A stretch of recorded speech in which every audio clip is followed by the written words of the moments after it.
Good morning, students. We are going to start difference among trade discount, rebate and cash discount. ये 11th account का topic है.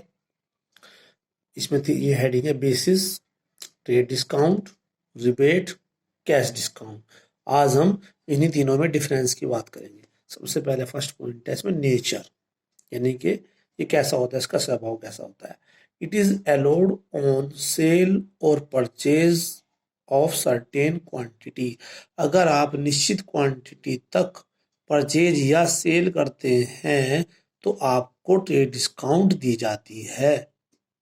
Trade discount mostly businessman के बीच में होती है. वो बोलते हैं कि अगर आप जो है भाई जो है आप हमारे से 10 मतलब 1000 पीस परचेज करोगे या जो है 1000 kg परचेज करेंगे तब हम आपको डिस्काउंट देंगे. तो उसमें कुछ क्वांटिटी होती है कि उस क्वांटिटी तक परचेज या सेल करने पर ट्रेड डिस्काउंट दी जाती है. उसके बाद रिबेट. तो it is allowed because of regions other than those for which trade discount is allowed, say because of poor quality. जो ट्रेड रिबेट जो है इसके दूसरे रीजन होते हैं. ट्रेड डिस्काउंट तो दूसरे रीजन से आती है और रिबेट के कुछ दूसरे रीजन होते हैं. क्या गुड्स जो है पुअर क्वालिटी का है, ऑर्डर के अकॉर्डिंग नहीं है, जो है जितना हमने ऑर्डर दिया था उतना माल नहीं आया, पैकिंग लूज है, और बहुत सारे रीजन हो सकते हैं. ठीक है, तो तब रिबेट दी जाती है. उसके बाद है cash discount. It is allowed on payment being made on और बिफोर ए सर्टेन डेट. जो कैश डिस्काउंट दी जाती है, कोई सर्टेन डेट है, अगर आप उससे पहले पेमेंट करते हैं तो तब जो है कैश डिस्काउंट दी जाती है. सपोज करो टाइम पीरियड दे दिया कि अगर आप 10 जुलाई से पहले पहले पेमेंट करेंगे तो हम आपको इतने डेट की डिस्काउंट देंगे. उसके बाद है नेचर ऑफ ट्रांजैक्शन, यानी ट्रांजैक्शन की नेचर कैसी होती है.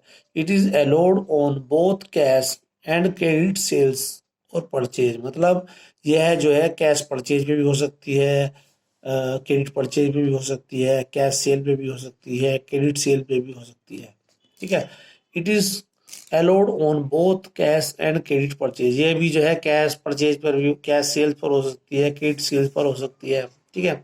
It is allowed only on payment. यह केवल पेमेंट पे दी जाती है. कैश डिस्काउंट तभी दी जाएगी जब पेमेंट दिया जाएगा. अगर पेमेंट दे रहे हैं तो कैश डिस्काउंट है, पेमेंट नहीं दे रहे हैं तो कैश डिस्काउंट नहीं है. जो भी आपको सर्टेन डेट दी गई है उस डेट से पहले अगर पेमेंट देते हैं तो कैश डिस्काउंट है. उसके बाद है recording. Trade discount is not recorded separately in the books of account. Account की बुक में जो ट्रेड डिस्काउंट है उसको हम सेपरेटली रिकॉर्ड नहीं करते हैं. ट्रेड डिस्काउंट लेस करके एंट्री कर देते हैं लेकिन ट्रेड डिस्काउंट को रिकॉर्ड नहीं करते हैं. नरेशन में उसकी परसेंटेज दिखा सकते हैं. It is separated separately in the books of account because it is allowed after the sale is made. इसको जो है सेपरेटली रिकॉर्ड किया जाता है क्योंकि जो रिबेट है वो सेल के बाद की जाएगी. भाई हमें सेल के बाद तो पता लगेगा जब गुड्स आ जाएगा परचेजर के पास, सेलर सेल कर देगा कि गुड्स जो है कैसी क्वालिटी का है, ऑर्डर के अकॉर्डिंग नहीं है, पैकिंग लूज है या पुअर क्वालिटी है, तो सेल के बाद ही होगी. यानी कि उसके बाद cash discount is recorded separately in the books of account. मतलब जो कैश डिस्काउंट है वो जो है सेपरेटली रिकॉर्ड की जाती है. कैश डिस्काउंट को हम एंट्री में शो करते हैं जितने की भी डिस्काउंट होगी. ठीक है. Deduction from invoice. इनवॉइस से घटाना. The amount of the trade discount is deducted from the invoice. जो ट्रेड डिस्काउंट की जो अमाउंट है उसको इनवॉइस से घटाया जाता है. सपोज करो इनवॉइस प्राइस 10,000 है तो 10,000 का 10% डिस्काउंट होगी तो 1,000 लेस हो गया तो 9,000 से एंट्री होगी. यानी कि जो इनवॉइस प्राइस है, जो सूची मूल्य है, जो लिस्टेड प्राइस है उसमें से इसको लेस किया जाता है. आगे it is not deducted from the invoice. इसे इनवॉइस से डिडक्ट नहीं किया जाता है but it is deducted from sale. इसे सेल से लेस करते हैं. Purchase in trading and profit and loss account. ठीक है, तो इसे जो है सेल्स अकाउंट से कटाते हैं, परचेज अकाउंट से कटाते हैं, trading and profit and loss account में कटाते हैं. It is not deducted from the invoice. इसे इनवॉइस से नहीं घटाया जाता. जब भी आप पेमेंट देंगे, सपोज करो 9,000 का पेमेंट देना था, 9,000 में हमने बोला कि भैया अगर आप टाइम से पहले पेमेंट देंगे 500 का कैश डिस्काउंट दे देंगे। तो उसने टाइम से पहले अगर पेमेंट देता है तो 500 का उसे डिस्काउंट दिया जाएगा, लेकिन इसका इनवॉइस प्राइस से कोई मिस नहीं है। ठीक है। उसके बाद है consideration. The consideration for allowance is purchase, मतलब जो अलाउंस है, the consideration for allowance is purchase, मतलब जो है इसका मीन जो अहम होता है वो परचेज होता है, कि जितनी ज्यादा परचेज करेंगे उससे जो है तभी हम जो है ट्रेड डिस्काउंट देंगे।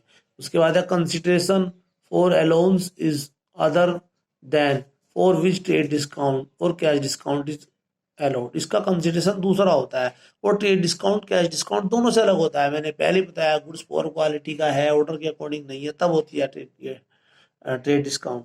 उसके बाद cash discount. The consideration for allowance is payment. इसका जो मेन कंसिडरेशन क्या होता है, पेमेंट लेना। आप कैश डिस्काउंट कब देते हैं, जल्दी जल्दी पेमेंट लेने के लिए, तो मेन जो है इसका क्या होता है, पेमेंट लेना होता है। Relation, it is related to sale and purchase of goods. यह जो है गुड्स की सेल और परचेज से रिलेटेड होता है। अब आगे, it is related to sale and purchase of goods, यह गुड्स की सेल और परचेज से रिलेटेड होती है यह गुड्स। ठीक है, सॉरी।